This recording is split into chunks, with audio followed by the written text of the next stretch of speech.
Friends, welcome back my YouTube channel MS maths, जहां upload करता हूं मैं बीएससी मैथमेटिक्स एंड फिजिक्स से रिलेटेड वीडियो लेक्चर्स। बीएससी का कंप्लीट कोर्स आपको हमारे इस यूट्यूब चैनल पे मिलता है। न केवल आप यहां पे वीडियो लेक्चर्स को एक्सप्लेन समझ सकते हैं, बल्कि आप एग्जाम पॉइंट ऑफ व्यू से किस प्रकार अपने नोट्स को बनाना है वो भी हम आपको यहाँ पे बताते हैं, जो कि यहाँ से जिस जिस तरीके से हम आपको पढ़ा सकते हैं, हम यहाँ पे पढ़ाते हैं, आप उससे अपने नोट्स को बना सकते हैं। हैंड रिटन नोट्स के लिए आप हमारी वेबसाइट पर विजिट कर सकते हैं, जिसका लिंक आपको डिस्क्रिप्शन बॉक्स में गिवन है। यहाँ पे हम बात करने वाले हैं न्यूक्लियर फिजिक्स के बारे में। न्यूक्लियर फिजिक्स जो है एक टॉपिक के बारे में बात करने वाला है, magnetic moment of the nucleus. अब न्यूक्लियस की खोज कैसे हुई, न्यूक्लियस के साइज, उसके spin, angular momentum, orbital angular momentum, total angular momentum, इन सब पे हमने हमारे प्रीवियस वीडियोज में चर्चा की है। उन वीडियोज़ को आप हमारे प्लेलिस्ट में जाकर देख सकते हैं। वीडियोज़ डिस्क्रिप्शन में अटैच्ड किए गए हैं, या फिर आप उन्हें आई टैब पे क्लिक करके भी उन वीडियोज़ को देख सकते हैं। यहाँ पे बात करने वाला है मैं यहाँ पे magnetic moment of the nucleus के बारे में। मैग्नेटिक मोमेंट जो होता है न्यूक्लियस का, के बारे में थोड़ी बात करते हैं। किस प्रकार जो होता है मैग्नेटिक मोमेंट होता है। अब इसके अंदर जो होता है स्पिन, इंट्रिंसिक, लाइक न्यूक्लियस जो होता है आपके पास में, न्यूक्लियस के अंदर प्रोटॉन एंड न्यूट्रॉन्स पार्टिकल्स होते हैं। इनका अपना एक इंट्रिंसिक स्पिन मोमेंटम होता है। वो एंगुलर मोमेंटम भी इनका होता है, स्पिन मोमेंटम भी इनका होता है, जिससे न्यूक्लियस का टोटल मोमेंटम बनता है। In the nucleus, there are protons and neutrons, and they both have the intrinsic magnetic moment. इनमें इंट्रिंसिक मैग्नेटिक मोमेंट होता है। अब ये क्यों होता है? This intrinsic magnetic moment of the proton and neutron are due to the intrinsic spin angular momentum. मतलब जन्मजात जो उनके अंदर स्पिन एंगुलर मोमेंटम होता है, वो उसके कारण इसके अंदर मैग्नेटिक मोमेंट भी जन्मजात होता है, यानी कि इंट्रिंसिक होता है, नैज होता है, हिंदी में इसको कहते हैं। तो यहाँ पे जो इंट्रिंसिक जो मोमेंटम होता है, ये कैसे दिया जाता है? It is given by the mu p proton के लिए, that is the 2.7927 mu of N, and mu N जो होता है that is the -1.9131 mu N. ठीक है, म्यू एन क्या होता है? It is the nuclear magneton. जैसे बोर मैग्नेटॉन म्यू बी होता है 1/4 पाई एप्सिलॉन,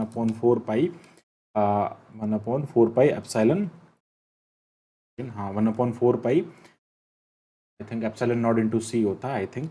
जैसे बोर मैग्नेटॉन होता है ना, उसी टाइप से ये होता है न्यूक्लियर मैग्नेटॉन। हाँ, जैसे होता है ई एच अपॉन 4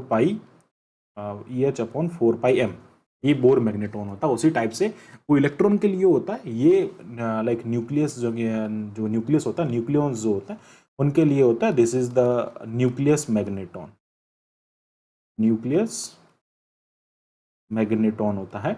और इसका जो वैल्यू होता है that is the 5.05 into 10⁻⁻27 ampere into metre square, इसका वैल्यू होता है। एंड म्यू एन जो होता है, इसका फॉर्मूला होता है ई H upon 4 pi mass of proton. ठीक है, तो ये लाइक यहाँ पे तो न्यूक्लियर मोमेंटम कहते हैं। बोर मैग्नेटॉन जो होता है म्यू बी, इसको बोर मैग्नेटॉन कहते हैं। This is Bohr magneton, and इसका जो वैल्यू होता है mu B, that is the 9.28 into 10⁻⁻24 ampere into metre square. ये बोर मैग्नेटॉन होता है, और ये न्यूक्लियस मैग्नेटॉन, ये इनके मैग्नेटिक मोमेंट्स होते हैं। अब ये जो नेगेटिव होता है ना, this negative moment of the neutron का जो नेगेटिव मोमेंट होता है can be explain on the basis of meson theory. Meson theory को हमने हमारे प्रीवियस वीडियो में डिस्कस कर रखा है। मेसोन थ्योरी के अंदर जो होते हैं पार्टिकल्स जो होते हैं, न्यूट्रॉन्स, लाइक इलेक्ट्रॉन्स की जगह पे इलेक्ट्रॉन को रिप्लेस कर दिया जाता है मेसोन्स पार्टिकल से, यानी कि पाई पार्टिकल, पाई माइनस, ठीक है, इनसे होता है। और वो म्यून्स के डीके से बनता है। म्यून्स जो होता है मेसोन्स के डीके से बनता है। और ये हमने हमारे प्रीवियस वीडियो में डिस्कस किया। इसको उसके बेसिस पे एक्सप्लेन कर दिया जाता है। न्यूट्रॉन के लिए मैग्नेटिक मोमेंट 0 होता है, सॉरी नेगेटिव होता है। In addition to the intrinsic magnetic moment, the proton and neutron will also have magnetic moment due to their orbital motion. अब जो न्यूट्रॉन और प्रोटॉन होता है न्यूक्लियस के अंदर, उनके अंदर इंट्रिंसिक स्पिन मोमेंटम तो होता ही है, बट उनका साथ में उनका ऑर्बिटल मोमेंटम भी होता है। इसका मतलब उनका ऑर्बिटल मोशन भी होता है उसके अंदर, तो उसके कारण भी इनका मैग्नेटिक मोमेंटम होता है। ठीक है, ये दो रीजन होता है कि मैग्नेटिक मोमेंट क्यों होता है न्यूक्लियस के अंदर। तो एक तो उसका इंट्रिंसिक स्पिन होता है, दोनों न्यूक्लियॉन्स का इंट्रिंसिक स्पिन एंगुलर मोमेंटम होता है, उसी के साथ में like spin angular momentum as well as इसमें ऑर्बिटल एंगुलर मोमेंटम यानी कि ऑर्बिटल मोशन भी होता है, उसके कारण इसका मैग्नेटिक मोमेंट यहाँ पे मिलता है। तो magnetic moment is like a neutral particle. The magnetic moment is the neutral particle, so it will not contribute. Neutrons जो होता है neutral particle होता है, it will not contribute into the magnetic moment due to this orbital motion. Orbital motion के कारण neutrons जो होते हैं, neutrons is the neutral particle, neutrons neutral particle होने के कारण इसका ऑर्बिटल मोशन का, यानी कि अल्टीमेटली आपको बताएं प्रोटॉन और न्यूट्रॉन जो होते हैं इन दोनों का स्पिन एंगुलर मोमेंटम कंट्रीब्यूट करता है टोटल मैग्नेटिक मोमेंट के अंदर, ठीक है। लेकिन प्रोटॉन का ही ऑर्बिट मोशन, प्रोटॉन का ही जो ऑर्बिटल मोशन होता है वो कंट्रीब्यूट करता है ऑर्बिटल मोशन इसके अंदर, बाकी न्यूट्रॉन का इसके अंदर नहीं करता, बिकॉज ये न्यूट्रल पार्टिकल होता है and it will not contribute in the magnetic moment. Only proton का ऑर्बिटल मोशन ही उसमें कंट्रीब्यूट करता है। अब जो स्पिन मोमेंटम इसका लाइक स्पिन एंगुलर मोमेंटम जो होता है, इसको हम यहाँ पे एसपी, प्रोटॉन के स्पिन और न्यूट्रॉन का स्पिन यहाँ पे इक्वल होता है, जिसका वैल्यू हाफ एच कट होता है। ये हमने हमारे प्रीवियस वीडियो में भी डिस्कस किया है। एंड म्यू पी एस की बात करते हैं, that is the G S, general formula होता है, जायरोमैग्नेटिक रेशियो होता है ई upon 2 mass of proton, and ये हो जाता है 1/2 H cut, and that will be the G S, and ये हो जाता है ई अपॉन 4 पाई, आई थिंक यहाँ पे पाई होगा, सॉरी ये नहीं, हाँ सही है, यहाँ पे पाई नहीं होगा, एच कट जो होगा ना उसको अपन लिखेंगे 2 पाई, है ना। एच कट जो होता है, एच बार जो होता है वो एच अपॉन 2 पाई के इक्वल होता है, तो ये जब अंदर जाएगा तो ये हो जाएगा 4 पाई एम पी, एंड ये हो जाएगा ई एच, और 1/2 के अल्टीमेटली आई थिंक यहाँ पे एच कट है ना, एच अपॉन 2 पाई, हाँ तो ये कि एच 1/2 रिमेनिंग रहेगा। ये होता है बोर मैग्नेटॉन, ठीक है। का जो वैल्यू होता है इसको हम कहते हैं bore magneton, and sorry nuclear magneton. Bore magneton में अभी हमने ऊपर डिस्कस किया था, बोर मैग्नेटॉन जो होता है म्यू बी होता है, ये न्यूक्लियस, ये न्यूक्लियर मैग्नेटॉन म्यू एन हो जाएगा, एंड अपॉन ये हो जाएगा यहाँ पे 2। तो ये जो होता है वो स्पिन, इसका magnetic spin like sorry magnetic moment होता है। अब इसका जो वैल्यू होता है इस मैग्नेटिक मोमेंट को हम यहाँ पे और तरीके से इसको पूरा डिस्क्राइब करके लिखते हैं। तो जो वैल्यू होता है वो होता है यहाँ पे 2 पॉइंट, अल्टीमेटली इसका जो वैल्यू होता है ना वो 2.7927 म्यू एन के इक्वल होता है, एंड दैट इज द, इसका वैल्यू हमने ऊपर फाइंड कर रखा है, तो ये हो जाएगा G S mu N upon ये हो जाएगा अपॉन 2 हो जाएगा। तो अल्टीमेटली हम यहाँ से यहाँ जो जी एस है उसका वैल्यू यहाँ पे फाइंड कर सकते हैं, that is the 2 × 2.7927 for proton, ये होता है प्रोटॉन के लिए। सिमिलरली हम न्यूट्रॉन के लिए भी फाइंड कर सकते हैं। न्यूट्रॉन के लिए इसका वैल्यू जो होता है वो -1.9131 म्यू एन होता है, बोर मैग्नेटॉन होता है। और यहाँ पे हम क्या कर सकते हैं, इसका वैल्यू जो है ये जी एस म्यू एन के इक्वल हो जाता है, और न्यूट्रॉन के लिए जो जी एस जो होता है वो 2 × -1.913 म्यू एन हो सकता है ना, लाइक ये माइनस में होगा, दिस इज फॉर न्यूट्रॉन। तो ऐसे करके हम जो है इसका मैग्नेटिक मोमेंट यहाँ पे फाइंड कर सकते हैं। And the negative, like the magnetic moment of the is the vector sum. Magnetic moment होता है वो क्या होता है यहाँ पे, the magnetic moment of the nucleus is the vector sum of the moment of the nucleus का vector sum यहाँ पे होता है। तो यहाँ पे जो वैल्यू फाइंड करते हैं हम यहाँ पे इसकी म्यू आई, यानी कि जो हमको वैल्यू मिलता है ये पूरा इसका मैग्नेटिक लाइक इसका वेक्टर सम होता है, यानी कि ये हमारे पास वैल्यू आती है करते हैं यहाँ पे लाइक इनका वेक्टर सम होता है। तो इसका मीनिंग क्या होता है, लेकिन उससे पहले मैं आपको बता देता हूँ कि ऑर्बिटल मोशन जो होता है ना यहाँ पे, यानी कि ये हमने स्पिन के लिए बात किया, अभी तक हमने जो ये गायरोमैग्नेटिक रेशियो वगैरह ये सारे निकाला स्पिन के लिए निकाला। अब बात करते हैं जो ऑर्बिटल जो होता है उसके म्यू पी एल उसको हम कहेंगे ऑर्बिटल के लिए, तो ये हो जाएगा भैया जी एल, और ये हो जाएगा E H upon 4 pi M P mass of proton, और ये हो जाएगा यहाँ पे एल। तो उस केस के अंदर यहाँ पे जो है इसका वैल्यू मिलेगा, ये ऑर्बिटल मोशन के लिए हो रहा है, this is for only orbital motion. तो ऑर्बिटल मोशन जो होता है उसके लिए ये हो रहा है, उसका वैल्यू हम यहाँ से फाइंड कर सकते हैं, और इसको वापस हम बोर मैग्नेटॉन लिख सकते हैं इसको, ठीक है। सिमिलरली अगर न्यूट्रॉन के लिए ऑर्बिटल मोशन की बात करते हैं तो वो हो जाएगा जी एल, और ये हो जाएगा E L, like E L upon ये हो जाएगा 4 pi m mass of proton.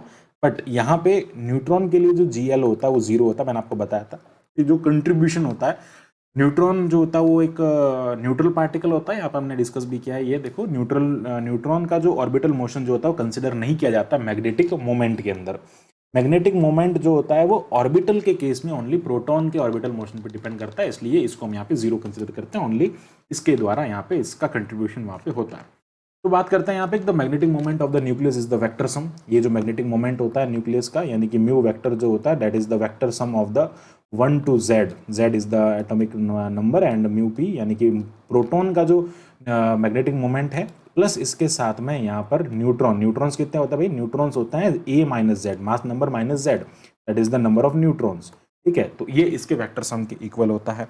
तो इन इफ द न्यूक्लियस, तो if the nucleus has total angular momentum is I, अगर न्यूक्लियर का टोटल एंगुलर मोमेंटम अगर आई है, then the magnetic moment of the nucleus is the given bye.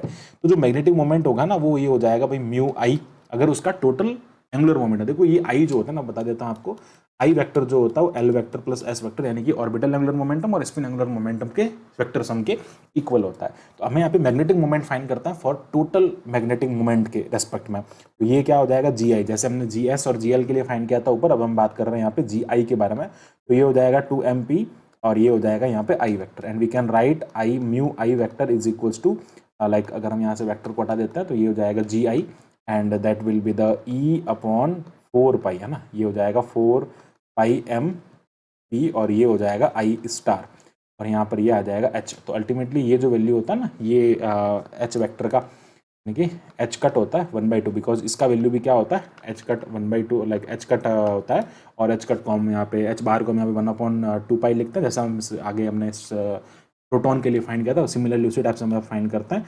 और ये हो जाएगा भैया जी आई म्यू एन, बोर मैग्नेटॉन नहीं सॉरी न्यूक्लियर मैग्नेटॉन हो जाएगा ये, और ये हो जाएगा आई स्टार।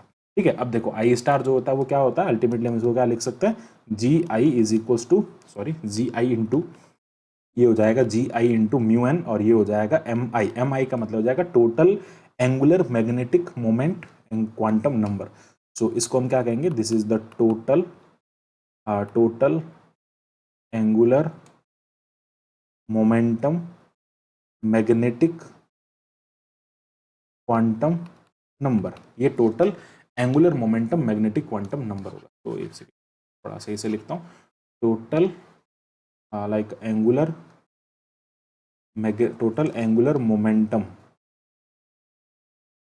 Magnetic quantum number. तो इसको एम आई से इसको मैं यहाँ पे रिप्लेस कर सकते हैं। तो ये इस टाइप से हम इसको लिख सकते हैं। अल्टीमेटली ये जो वैल्यू होता है ना यहाँ पे आई जेड, ये जो होता है ना, आई थिंक एक सेकेंड इसको हम ऐसे लिख सकते हैं। पहले हम थोड़ा इसको अलग कर देते हैं कि ये जो वैल्यू हमारे पास में, इस वैल्यू को हम ऐसा लिखेंगे, ये जो है ये तो हो गया आई स्टार के लिए। अब यही हम अगर जेड में बात करें, जैसे अगर हम बात करें यहाँ पे ये जेड एक्सिस जो क्वांटाइजेशन होता है वो जेड एक्सिस के अलॉन्ग अगर हो रहा है तो ये आई वेक्टर हो जाएगा, और आई का यहाँ पे जो प्रोजेक्शन होगा वो आई जेड हो जाएगा। तो इसको अगर हम लिखेंगे ना आई जेड के रेस्पेक्ट में तो वो बनेगा जी आई एंड ये हो जाएगा E H upon 4 pi M P, और आई स्टार जो बनेगा ना उसकी जगह हम लिखेंगे यहाँ पे आई जेड, तब जाके ये बनेगा ये वाला वैल्यू ना। तो इस टाइप से हम इसको लिख सकते हैं। ये क्वांटाइजेशन के बाद की प्रक्रिया है, क्वांटाइजेशन होता है तो उसके बाद में हम इसको यहाँ पे ऐसे लिख सकते हैं, और इसका जो वैल्यू आएगा वो ये वैल्यू आएगा जिसको हम total angular momentum magnetic quantum number कहता है। ठीक है, अब एक्सपेरिमेंटली जब ये पता किया गया था तो उसके बारे में बात करते हैं। Experimentally it was found that the magnetic moment of the nucleus has small value. Experimentally ये देखा गया है तो इसका स्मॉल वैल्यू होता है। क्यों होता है, क्योंकि न्यूट्रॉन और प्रोटॉन जो होता है ना उनका खुद का मैग्नेटिक मोमेंट बहुत कम होता है, और पूरे न्यूक्लियस का मैग्नेटिक मोमेंट जो होता है वो न्यूट्रॉन एंड प्रोटॉन जो होता है उनसे उनके वेक्टर सम के इक्वल होता है। तो अल्टीमेटली न्यूट्रॉन जो न्यूक्लियस होता है उसका मैग्नेटिक मोमेंट न्यूक्लियॉन्स पे डिपेंड करता है, न्यूक्लियॉन्स का खुद का बहुत कम है, तो वो भी आपको कैसा मिलता है, बहुत स्मॉल वैल्यू उसकी मिलती है। So this small value of the magnetic moment can be explain by the even odd theory. Even odd theory की बेसिस पे इससे पूरा एक्सप्लेन किया जा सकता है, यानी कि जो इवन जो होते हैं उनका कंट्रीब्यूशन होता है। ठीक है, तो इवन में क्या होता है यहाँ पे, अब यहाँ पे क्या हो रहा है, इवन की बात करते हैं तो इवन में क्या हो रहा है, इवन एंड इवन ऑड। तो इवन यानी कि जब सेम होता है ना, यानी कि इवन या ऑड तो लाइक इवन होता है उस कंडीशन में स्पिन मोमेंटम जो होता है वो जीरो होता है। ये हमने हमारे इस पे पूरा मैंने वीडियो बना रखा पूरा, उस पर आप वहाँ जाके देख सकते हैं। तो अब उसमें लाइक पूरी थ्योरी से हम उसको एक्सप्लेन कर सकते हैं किस टाइप से इवन कॉर्ड में जब लाइक न्यूक्लियस आता है तो वहाँ पे इवन में जो स्पिन मोमेंटम होता है वो जीरो हो जाता है। इवन ऑड में जो होता है तो उसके लास्ट वाले न्यूक्लियस पे जाके डिपेंड करता है। पूरा हमने वहाँ पे डिस्कस कर रखा है। ये उसके थ्योरी पे बेसिस पे हम इसको समझ सकते हैं। आई होप आपको पूरा टॉपिक जो होगा हमसे अच्छे से क्लियर हो गया होगा। So thanks for watching my video, keep watching.